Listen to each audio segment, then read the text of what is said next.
ईदों 2 दिन बाद हुई लड़ाई इन्हों की। उन्होंने दानियल नूं मारिया ते मैंने अपने बड़े बेटे को कहा, मैं कि जा बेटा मैं कहना इन्हों दोवां दी सुलह करा दे।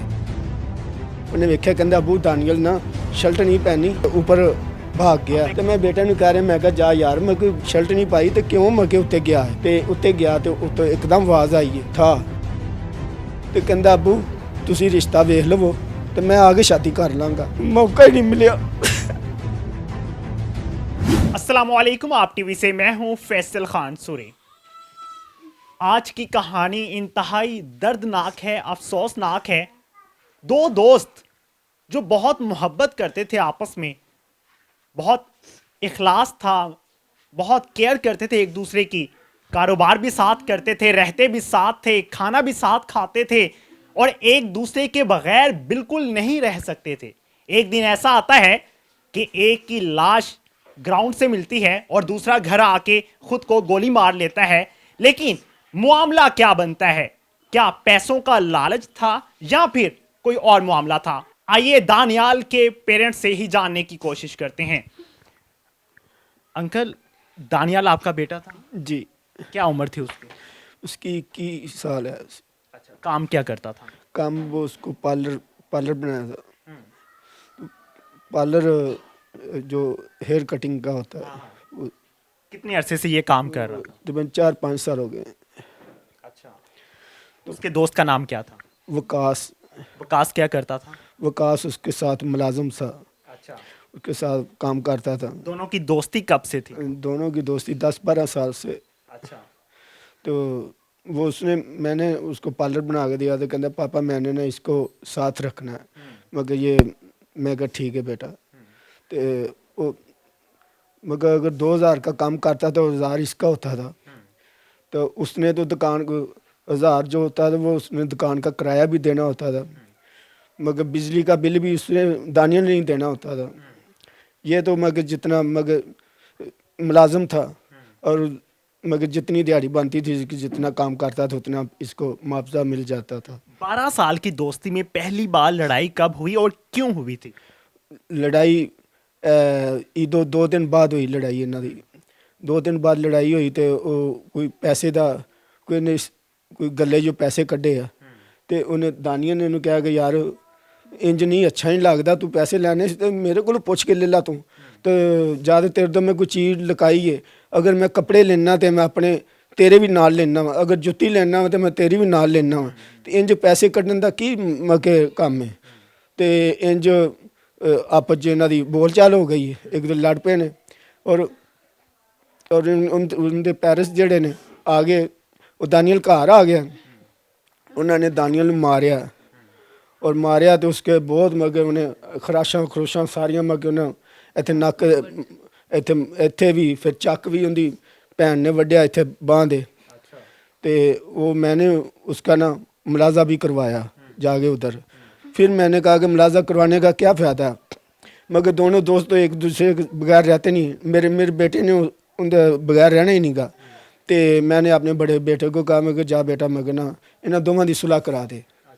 तो सुलह मगर ये उधर गया है, इन्हें गल की तो अपने भरा ने भी नाल लिया गया। तो जाके उन्हें एक दूजे ना वो गया है, वो वकास ने उस टाइम जफ्फी पा ली है। जफ्फी पा ली तो बाद भरा अपने घर लिया आया। फिर सुलह हो गई। फिर हफ्ते बाद फिर इन्हों का कोई पता नहीं मगर सुबह उन बाहर चढ़िया आया। बाहर चढ़िया तो उनकी माँ ने कहा कि पुत्र तू काम तो नहीं जाना। कहना अम्मी मेरी तबीयत नहीं ठीक है तो मैं जाना वा। तो मैं जाके उन चेक किया, हथ लाया तो बुखार उन्होंने बहुत ज़्यादा होया। तो जो एक को वजह ना वो दानियल बाहर चला गया। तो उदो वकास ने पिछली गली दे विच आया, उन्हें किते फोन किया तो ये चला गया। तो और मैं तकरीबन कोई 1.5 घंटे बाद ये वापस आया तो मैं इधर बैठक दे विच बैठा लेटिया होया वां। तो बेटे स्कूलों आए ने, वो रोटी खा रहे हैं।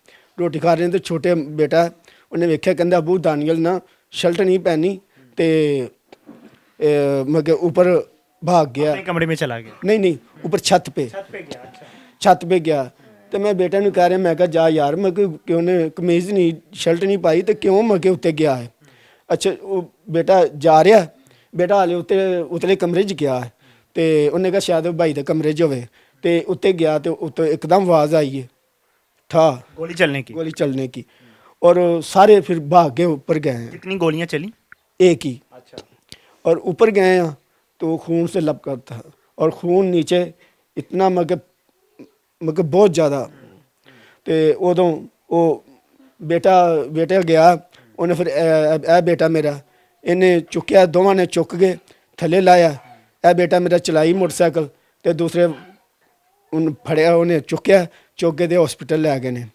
तो पंजाब सोसाइटी हॉस्पिटल असी कह के जनरल गए, असी जनरल चले गए, ये बेटे पंजाब सोसाइटी लै गए। पंजाब सोसाइटी वाले उत्थे मैनू ड्रिप वगैरह लगा दी तो उन्हें जो गल इत्थे नाली पाई है, नाली पा के पुश किया तो कुछ नहीं, उन्हें नाल ही गूठे बन दिते ने। सानू पता लग गया कि असी बाहर रोन लग पे, सानू उन्हें बाहर कट दिता, बाहर कर फिर अंदर जो अंदर जान ही उन्होंने सानू दिता, जो करते रहे वो अंदर ही। फिर तकरीबन कोई 4 को 5 का टाइम होया, पुलिस वाले का फोन आया तो उन्हें कहा कि साग साहब बोल रहे हैं। मैं कहा जी, तो ਤੁਹਾਡਾ बेटा ਜਿਹੜਾ ना ਇੱਥੇ ਪੈਲੀਆਂ 'ਚ ਪਿਆ। अच्छा। मैं कहा जी मेरा बेटा तो फौत हो गया तो मैं उन्होंने जर्नल लै के आया। कहना नहीं इतने भी एक लाश पई है। अच्छा। अच्छा मैं ना उत्थे मुलाजम है तो मैं उन्होंने मोबाइल फड़ा दिता। अच्छा। मैं कहा ये यार बात करें। फिर उन्हें गल की तो उन्हें कहा जी तुसी वो तस्वीर घल्लो। फिर उन्हें तस्वीर घल्ली, तो मैं तस्वीर उन्हें मैंने विखाई पुलिस वाले, तो उन्हें वो विकास की, अच्छा। विकास की तस्वीर है। वो मैं उन्हें दस्या, मैं कहा मेरे बेटे का दोस्त है। और मैं उत्थे रोन लग पिया, मैं कहा की बन गया। माँ जी, आपका बेटा दुनिया से चला गया, क्या समझती हैं, क्या वजह हो सकती है?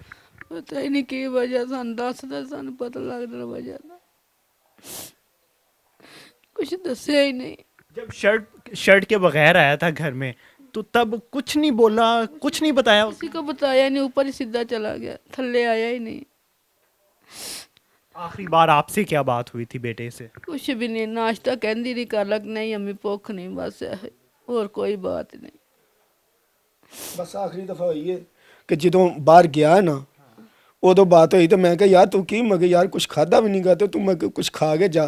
अबू मैं बस घंटे को तक आ रहा तो मैं फिर आगे खाना वा। बस आखिरी दफा होंदे यही गल हुई। 2-3 दिन पहले ना मैं कहा यार तू उत्थे बाहर जा रहा है तो मैं तेरे वास्ते रिश्ता वेखना सी, तो कहंदा अबू तुसी रिश्ता वेख लवो तो मैं आगे शादी कर लाँगा। तो मौका ही नहीं मिला। हमने आपके सामने मुकम्मल वकूआ रखा, इसकी जैसे ही इन्वेस्टिगेशन कंप्लीट होगी हम कोशिश करेंगे कि इसका फॉलो अप भी दें और जानने की कोशिश करें कि किसने कत्ल किया और हकीकत क्या थी। इसी के साथ इजाज़त दीजिए, अल्लाह ने